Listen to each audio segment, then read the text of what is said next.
বড় পীর আব্দুল কাদের জিলানী রহমতুল্লাহ আলাইহি রাস্তার নিকট দিয়ে হাঁটছিলেন এবং অনেক দূর পথ অতিক্রম করার পর তিনি দেখতে পেলেন এবং নিকটেই তাহার দিকে একটি কুকুর দ্রুত গতিতে এগিয়ে আসছে।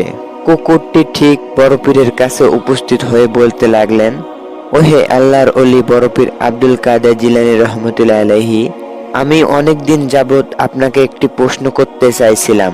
এখন আমি যেহেতু আপনাকে পেয়েছি, অতএব আপনি আমার প্রশ্নের সঠিক জবাব দিন।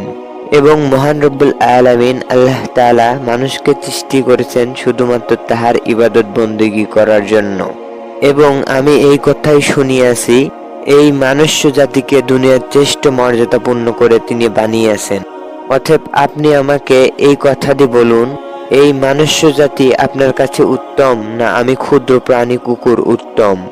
তখন ক্ষুদ্র প্রাণী কুকুরের এরূপ কথা শুনে বড় পীর আব্দুল কাদের জিলানী রহমতুল্লাহ আলাইহি অবাক দৃষ্টিতে তাকিয়ে রইলেন এবং তখন তিনি কোনরূপ কথা না বলে নীরবতা অবলম্বন করতে লাগলেন।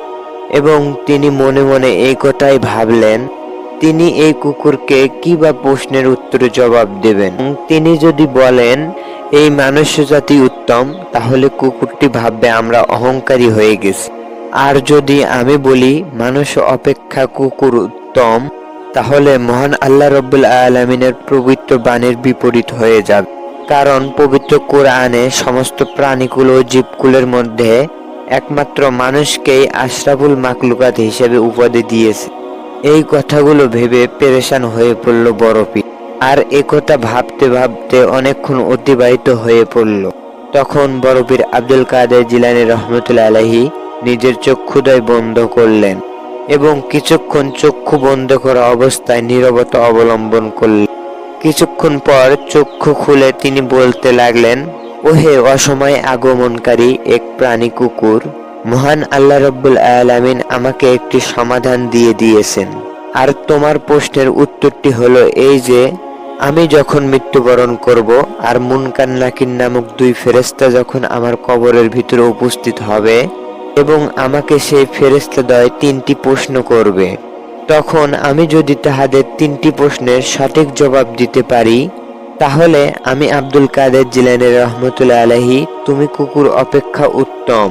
আর যদি আমি ফেরেশতাদের সঠিক উত্তর দিতে না পারি, তাহলে আমার চাইতে তুমি কুকুর উত্তম।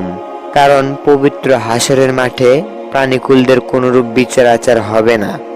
আর সমস্ত প্রাণী জগতের মধ্যে সর্বোচ্চ শ্রেষ্ঠ জাতি হলো মনুষ্য জাতি। এবং মহান আল্লাহ রব্বুল আলামিন তাহার নিজ কুদরতি হাতে মানুষের চেহারাদ্বয় বানিয়েছেন।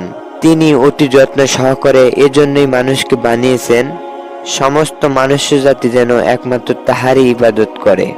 তখন বড় পীর আব্দুল কাদের জিলানী রহমতুল্লাহ আলাইহির এরূপ কথা শুনে কুকুরটি তাহার প্রশ্নের উত্তর পেয়ে গেল এবং কুকুরটি মনে মনে খুশি হয়ে মহান আল্লাহ রব্বুল আলামিনের শুকরিয়া আদায় করে চলতে থাকলো।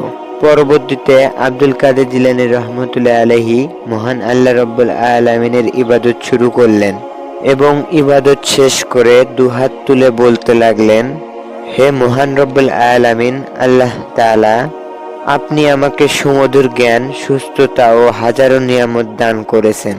আপনার সমস্ত নিয়ামতের শুকরিয়া আদায় করে আমি শেষ করতে পারবো না। হে পরওয়ারদিগার মাবুদ, তুমি সমস্ত জাতিদ্বয় এবং পথভ্রষ্ট ব্যক্তিদের তোমার পথে অনায়ন করো। আমি শুধুমাত্র তাদের মধ্যে দ্বীনের দাওয়াত প্রচার করতে পারি। আর আসমান জমিনের একমাত্র ফায়সালার মালিক একমাত্র তুমিই।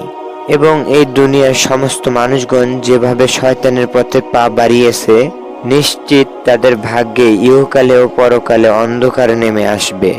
তাহারা সমস্ত জাতিদ্বয় পাপের রাজ্যে ডুবিয়ে আছে এবং একমাত্র আপনি চাইলে তাহাদেরকে শান্তির পথে আনতে পারেন। হে মহান রব্বুল আলামিন আল্লাহ তাআলা, দুনিয়ার সমস্ত মনুষ্য জাতিকে আপনার শান্তির পথে অবিচল থাকার তৌফিক দান করুন। নিশ্চয় আপনি পরম ক্ষমাশীল ও পরম দয়ালুবান। সো ভিডিও ভিউয়ার্স, এই ঘটনা আমরা জানতে পারলাম আমাদের বড় পীর আব্দুল কাদের জিলানী রহমতুল্লাহ আলাইহি মহান আল্লাহ রব্বুল আলামিনের হুকুমে একটি কুকুরের কথাও বুঝতে পারতেন। সো ভিডিও ভিউয়ার্স, ভিডিওটি ভালো লাগলে লাইক, কমেন্ট, শেয়ার করে আমাদের সাবস্ক্রাইব করে আমাদের চ্যানেলের সঙ্গে থাকুন। এরকম আরো অনেক ভিডিও পেতে আমাদের চ্যানেলের সঙ্গে থাকুন ইনশাআল্লাহ।